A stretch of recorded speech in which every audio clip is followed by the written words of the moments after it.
ꯑꯍꯥꯟꯕꯃꯛꯇꯗ ꯃꯇꯝꯒꯤ ꯃꯅꯤꯄꯨꯔꯤ ꯋꯥꯔꯤ ꯆꯦꯅꯦꯜ ꯑꯁꯤꯕꯨ ꯇꯥꯕꯤꯔꯤꯕ ꯈ꯭ꯋꯥꯏ ꯄꯨꯝꯅꯃꯛꯄꯨ ꯇꯔꯥꯝꯅ ꯑꯣꯛꯆꯔꯤ. ꯉꯁꯤꯁꯨ ꯃꯍꯧꯁꯥꯒꯨꯝ ꯄꯨꯗꯨꯅ ꯂꯥꯛꯆꯔꯤ ꯅꯨꯡꯁꯤꯊꯣꯏꯕꯤ 38 ꯁꯨꯕ ꯇꯥꯡꯀꯛ. ꯑꯃꯨꯛ ꯃꯌꯥꯝꯒ ꯄꯨꯟꯅ ꯇꯥꯃꯤꯟꯅꯔꯁꯤ. ꯍꯥꯏꯅꯈꯤꯕꯒꯤ ꯃꯇꯨꯡ ꯏꯟꯅ ꯃꯊꯪꯒꯤ ꯅꯨꯃꯤꯠꯇ ꯀꯦꯁꯣꯒ ꯂꯣꯌꯨꯝꯕꯒꯗꯨ ꯃꯅꯤꯄꯨꯔꯗ ꯊꯣꯛꯂꯛꯏ. ꯀꯦꯁꯣꯒꯤ ꯅꯨꯄꯤ ꯑꯇꯣꯝꯕꯤꯗꯤ ꯌꯥꯎꯔꯛꯇꯦ.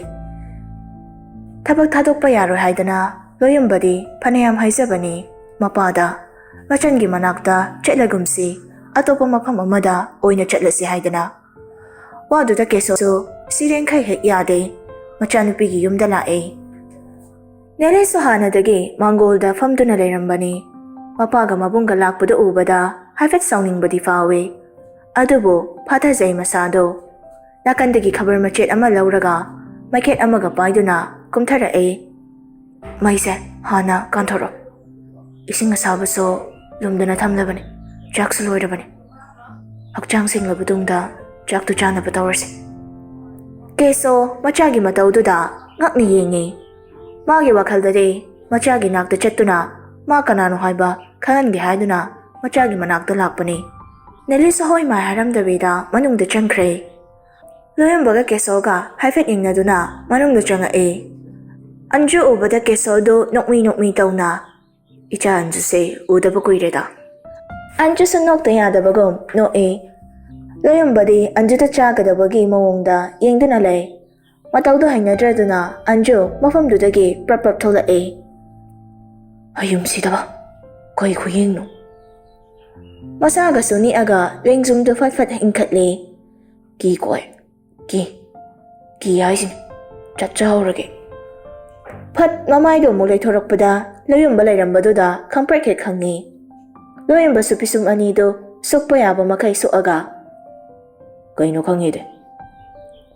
ꯑꯟꯖꯨ ꯅꯣꯛꯁꯤ ꯀꯗꯥꯏ ꯀꯞꯁꯤ ꯀꯗꯥꯏ ꯇꯧꯗꯨꯅ ꯃꯈꯨꯠꯇꯨꯅ ꯃꯄꯥꯟꯗ ꯆꯠꯀꯦ ꯍꯥꯏꯕꯒꯨꯝ ꯏꯪꯒꯤꯠ ꯇꯧꯏ. ꯂꯣꯌꯨꯝꯕꯅ, "ꯑꯩꯒꯤ ꯔꯨꯝꯗꯤ ꯀꯗꯣꯝꯗꯅꯣ?" ꯑꯟꯖꯨ ꯍꯧꯖꯤꯛꯇꯗ ꯚꯥꯞ ꯇꯥꯔꯦ ꯍꯥꯏꯕꯒꯨꯝ ꯁꯣꯔꯗꯨ ꯍꯥꯏꯐꯦꯠ ꯍꯣꯡꯗꯣꯛꯇꯨꯅ ꯃꯈꯨꯠꯇꯨꯅ ꯃꯊꯛꯇ ꯊꯤꯜꯂꯤ.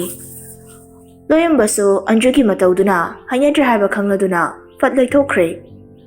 ꯕꯤꯁꯅꯨ ꯊꯥ ꯀꯌꯥ ꯂꯩꯃꯤꯟꯅꯒꯗꯧꯔꯤꯕ ꯌꯨꯝꯁꯤꯗ? ꯏꯃꯥ ꯏꯄꯦꯝꯃ, ꯑꯩꯗ ꯁꯤꯖꯅꯤꯡꯉꯦꯀꯣ." ꯁꯣꯟꯅ ꯃꯐꯝꯗꯨꯗꯒꯤ ꯊꯣꯛꯂꯛꯏ. ꯇꯁꯦꯡꯅ ꯑꯟꯖꯨ ꯅꯦꯂꯤꯒꯤ ꯃꯕꯨꯡ ꯑꯃ ꯂꯩ ꯍꯥꯏꯕ ꯈꯪꯂꯕꯁꯨ ꯂꯣꯌꯨꯝꯕ ꯑꯁꯤꯅꯤ ꯍꯥꯏꯕ ꯈꯪꯗ꯭ꯔꯤ. ꯉꯁꯤꯅ ꯑꯍꯥꯟꯕꯅꯤ. ꯃꯌꯥꯝꯗꯨ ꯆꯥꯛ ꯆꯥꯅꯕ ꯏꯂꯥꯡ ꯂꯥꯡꯉꯦ. ꯅꯦꯂꯤ ꯃꯈꯨꯠꯇꯨ ꯍꯥꯝꯅ, "ꯆꯥꯛꯁꯦ ꯍꯥꯟꯅ ꯆꯥꯔꯁꯦ, ꯑꯗꯨꯒ ꯋꯥꯔꯤꯗꯣ ꯀꯣꯟꯅ ꯁꯥꯟꯅꯔꯁꯤ. ꯍꯥꯏꯅꯤꯡꯂꯤꯕ ꯄꯥꯝꯂꯤꯕ ꯀꯩꯅꯣ ꯍꯥꯏꯕꯗꯣ ꯑꯩ ꯌꯨꯝꯁꯤꯗꯒꯤ ꯆꯠꯈ꯭ꯔꯕꯨ ꯍꯥꯏꯔꯁꯨ ꯆꯠꯈꯤꯒꯦ." ꯑꯟꯖꯨ ꯉꯛꯅ ꯅꯦꯂꯤꯗ ꯌꯦꯡꯂꯛꯏ. ꯀꯦꯁꯣꯅ, "ꯅꯁꯥꯅꯗꯤ ꯅꯔꯥꯜꯗꯨ ꯌꯥꯖꯔꯕꯣ? ꯏꯔꯥꯜ ꯌꯥꯖꯕ ꯌꯥꯖꯗꯕꯒꯤ ꯋꯥ ꯅꯠꯇꯦ. ꯄꯨꯛꯆꯦꯜ ꯇꯤꯟꯅꯗꯕ ꯃꯤꯒꯗꯤ ꯑꯩ ꯂꯩꯃꯤꯟꯅꯕ ꯉꯝꯗꯦ. ꯑꯗꯨꯅꯅꯦ."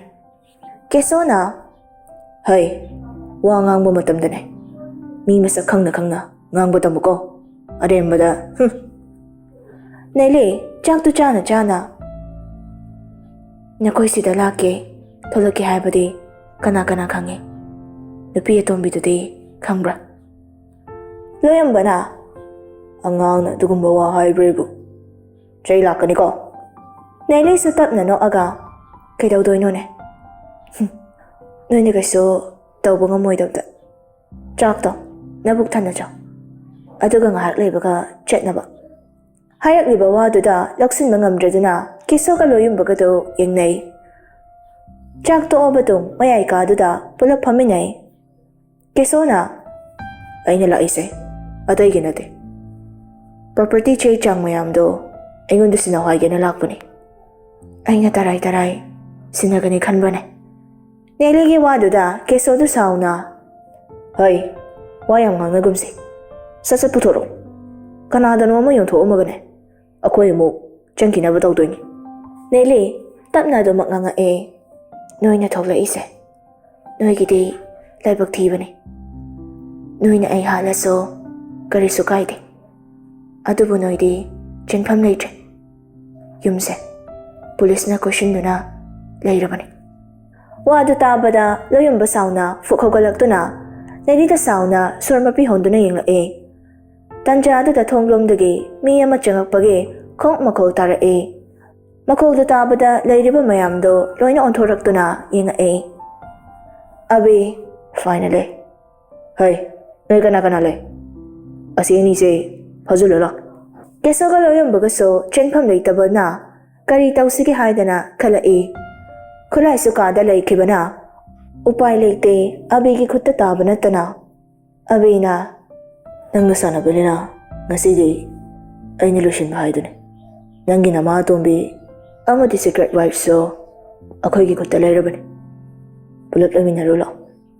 Nerida ambu onsinduna yam nungaijare. Mambal yamna ba mateng ama pambibagidama. Nang kaisu yamna kaina kanjingana. Ko nangidama akhoi leiri. Nelisa nokmi tawe. Abi sumafam dudage thokre. Loyamba kesogi saklon lauduna leiramba loya amade mapa kesogi nupi atombi drugs ki amade nupi kaya amage punsibo kaisu laitana ikai khomnaba manghanbagidamang punsi chupa jail da thamba haina court na warep laure. Amaromda Suiti CM gi machanupi siba yana accident thokhanbagidamak chahi tara jail da laiba haina yanare.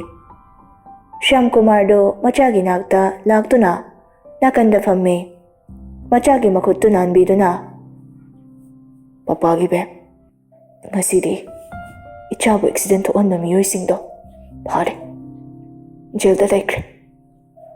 Nangbu mikap thoklaba ichana papa na haina kaubado papa tadaba kuirine. Machagi makhuttu nana mapido tarae. Tanja duda henjagi makhuttu khajik lengae. Machindagi tabli sisalae. Yambo Shyam Kumar machana solibado tabada tapna thamoida khanjanae. Aisibu laladra aini icha nuksiribani haidana tawriba mayamsibo chumlibra. Famlambadagi amuk hogottuna doctor kaururaga amuk changae. Doctor dusu henjabu haipet check tawraga sir henja se kaisu tawrara ma gyan lai. Shyam Kumar sa harauna aha asibura doctor dusu makut na pariba stethoscope to ngaksamda yansinduna kaisu tawrara. Doctor dusu Shyam Kumar ga ahak wari sarabatung machagi nakta tapna famtharae. Shyam Kumar machabu yengduna nungsina kaurae. Papagi bema henja kaino habugum mapade ngae. Nasado karisu tawdeko. Henja so tawde habugum makopto namae. Sidagide ichan haiba loina ipana yaradamne. Henja tapna wangang lae. Papa haune papa nangai nungsibra kayo hauno ne dubo bema mapa amana macha amu karigi nungsiroidage nungsina yam nungsi adudi yam bungbo aigi nakta kaubiyo papa ay ma yam uninge maga wari sake wahaido haina mapisu lepa leita tarae ma na ibo nungsini hai ado ithasadiye papa ma do ay biyam nungsi haramaga ma na inungsida haibado ay thasadiye papa yampumbu kaubiyo. Shyam Kumar machagi matawduda mapitarae. Mana maram oiduna machagi haraubabu manghali khanduna. Sese yarese kona takna warido sarese potharo hojikti nasado warane. Papa hoine papa khangine ichage apambado naba hek phabaga ichabu arkeda luhongbidoni. Machabu themduna thamlamnaduna mapanda tholae.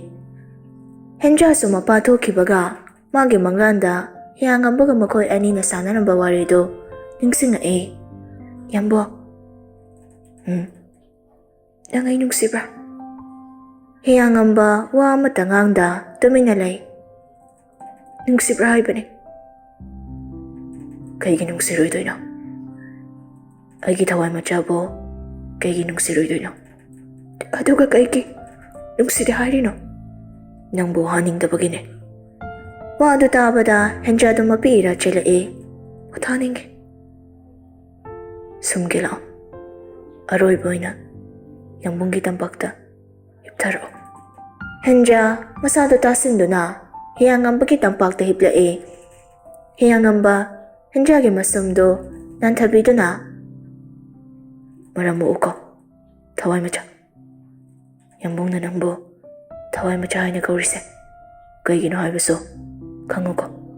Thawai macha haiba waisdagi. Ahen bahayro. Kanada so. Nangi tamoido. Pithokanuko. Yangbungtagi oina. Layuko. Thazaba thamo. Nasana nasabo. Migi wa daganuko. Nangi nakta yangbung. Suksoy-soy lakani. Waisingdo haina Henjagi makokto tapna nanthabiduna. Tapna mami samkiba khangaude. Nakandagi kawakpaduda Henjado gyan lae. Mapida fatfat taithoktuna yinglae. Hidak amta kapse. Horindagide warta puthoknaba.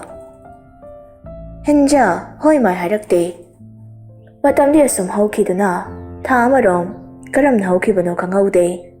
Arkegi mawa mapauso amata tade. Mapada hanglabaso hoi haibadage kariso ahenba hairakte. Mamaso adungai. Roit sa Henjana arke bukhanjay khanbadage thamoi kairaduna. Laamba numittudage lakhidre. Arkegi maramda thigatlabaso kariso kanaba laite. Henja su kaidauba yauraba zatno haidana chingnaba phawrae. Abiso amagida amuk chen. Masado ngahakta pothaba sangrabane. Lucas na. Cha thakse. Ibo. Ay hayengdagi lakpaga ngamaroy ko. Sidare wabana. Hayengwai ay lumbadadi lakpiroy ne. Lucas na. Namu nupiga koy haybro. Hera. Yam thazadaba mar. Ay phone toge. Wahaydo hayduna magi pocketagi phone do lauthokduna thoida call tawe. Amadusu hek pairakpaga isaw tawrae. Ngahak leraka tawro. Somday thabak chili. Abisu tapna chingduna. Sana. Noy na paro. Nateda sum khonjal taning tawbani. Yare thamjaro. Calldo thamkibaga yengodana.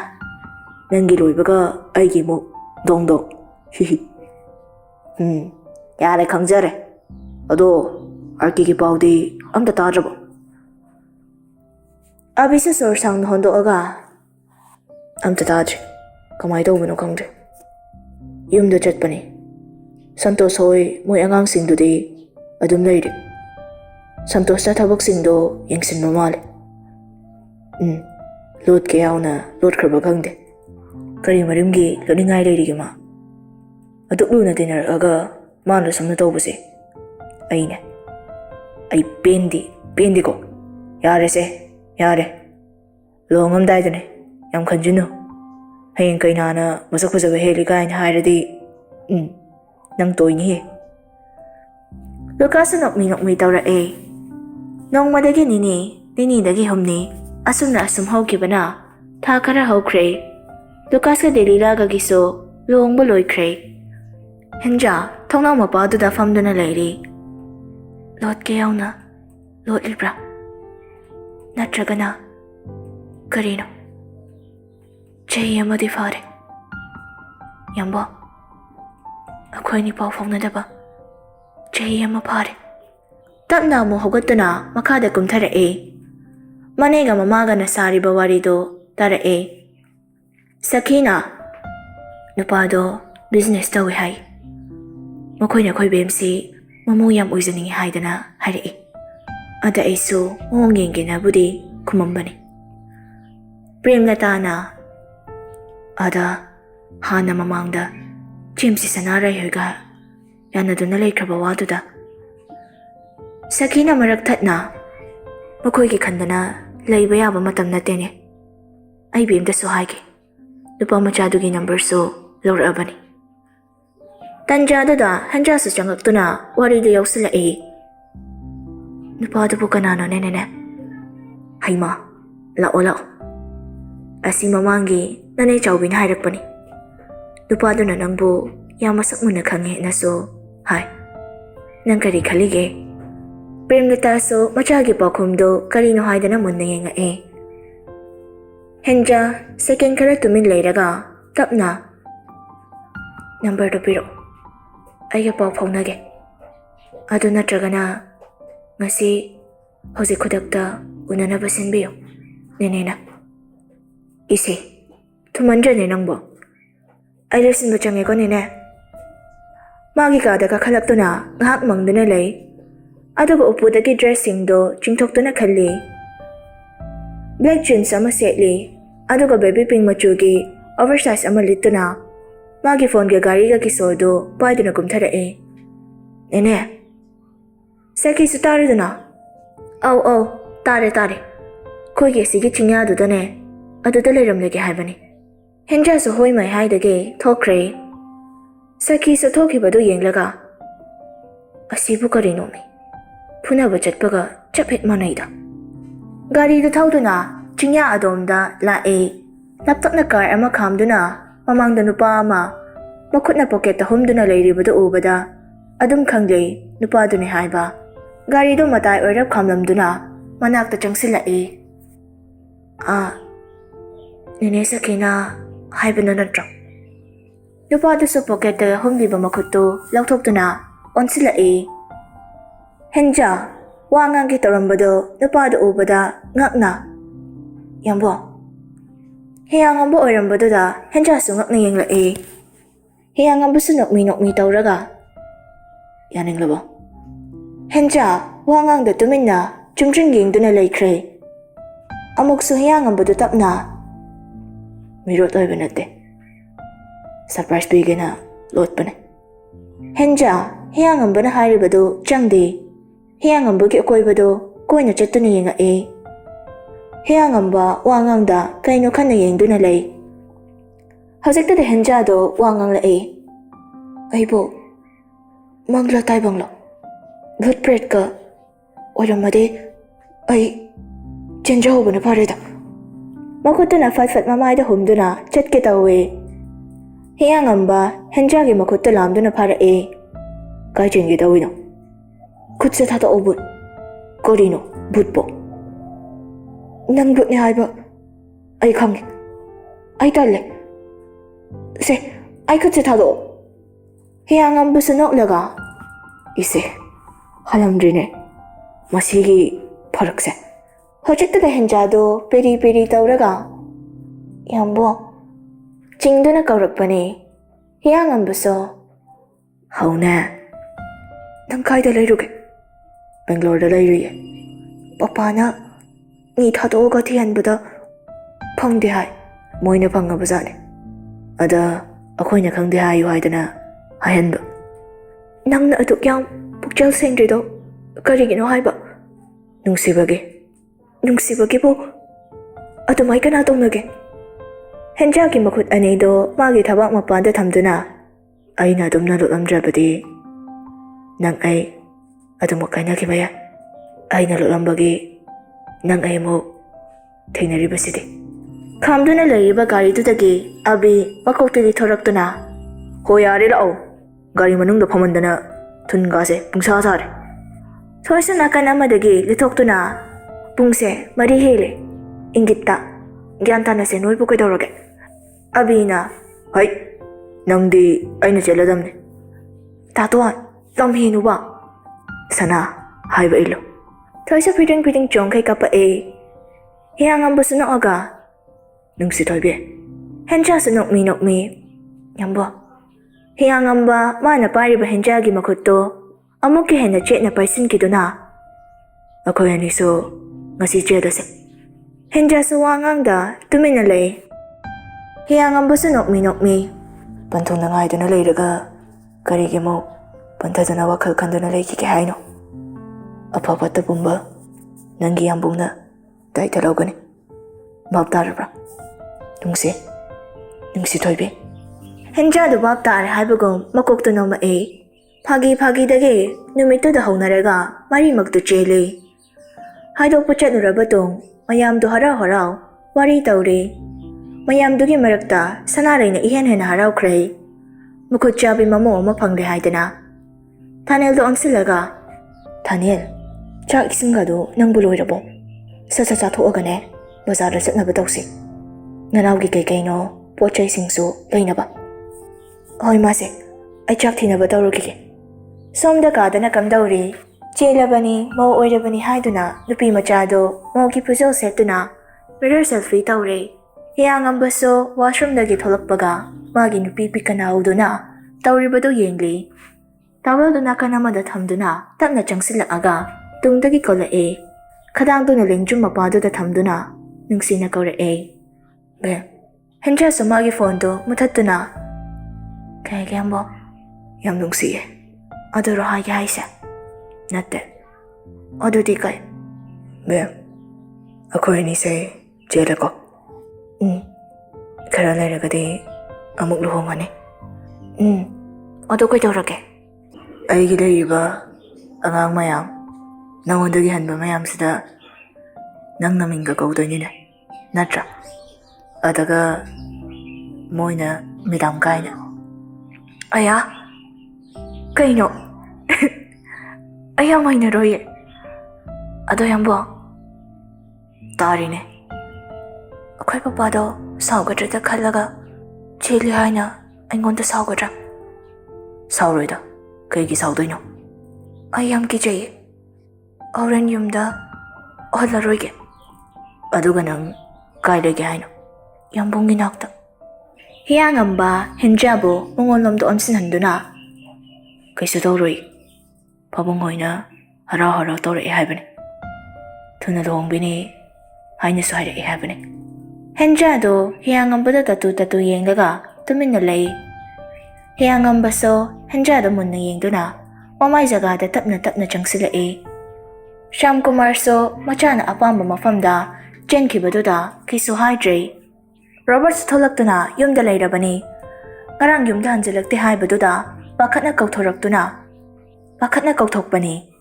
ꯄ꯭ꯔꯦꯝꯂꯇꯥꯅ, ꯏꯆꯦ, ꯑꯃꯕꯨ ꯑꯣꯏꯔꯣ ꯑꯩꯈꯣꯏ ꯕꯦꯝꯗꯒꯤ ꯂꯨꯍꯣꯡꯕꯁꯦ ꯔꯣꯕꯔꯠꯅ ꯍꯥꯟꯅꯅꯤꯡꯉꯤ. ꯍꯧꯖꯤꯛꯇꯤ ꯃꯥꯁꯨ ꯃꯍꯩ ꯇꯝꯕꯁꯨ ꯂꯣꯏꯖꯔꯦ. ꯃꯈꯥ ꯇꯝꯊꯗꯅ ꯀꯩꯗꯧꯔꯨꯅꯤ? ꯁꯈꯤꯅ, ꯑꯗꯨꯗ ꯂꯨꯔꯤꯕꯗꯨꯗꯤ ꯃꯥꯒꯤ ꯈꯪꯅꯖꯕ ꯂꯩꯔꯤꯕ꯭ꯔꯥ ꯑꯗꯨꯅꯤ. ꯄ꯭ꯔꯦꯝꯂꯇꯥꯅ, ꯑꯗꯨꯒꯤꯗꯤ ꯑꯩꯈꯣꯏ ꯕꯦꯝꯗ ꯍꯪꯍꯟꯁꯤ. ꯁꯣꯝꯗꯅ ꯔꯣꯕꯔꯠꯇꯨ ꯐꯣꯟꯗ ꯋꯥꯔꯤ ꯁꯥꯔꯤ. ꯑꯁ, ꯅꯪꯁꯨꯕ? ꯐꯣꯟꯗꯒꯤ ꯅꯦꯔꯤꯅ, ꯅꯪꯁꯨꯕ ꯅꯠꯇꯤ. ꯑꯉꯥꯡ ꯃꯥꯅ ꯂꯨꯍꯣꯡꯕ ꯍꯟꯈꯤꯕ ꯌꯥꯔꯣꯏ ꯍꯥꯏꯁꯤꯅꯤ ꯑꯩꯗꯤ. ꯍꯩꯃꯥ, ꯑꯗꯨꯕꯨ ꯀꯩꯗꯧꯒꯦ? ꯃꯥ ꯍꯦꯛ ꯂꯣꯏꯕꯒ ꯑꯩꯈꯣꯏ ꯑꯅꯤ ꯍꯣꯡꯉ ꯂꯣꯏꯔꯦ. ꯌꯥꯗꯦꯗꯤ ꯌꯥꯗꯦ. ꯍꯣꯏ. ꯀꯩꯅꯣ ꯍꯣꯏꯕꯣ?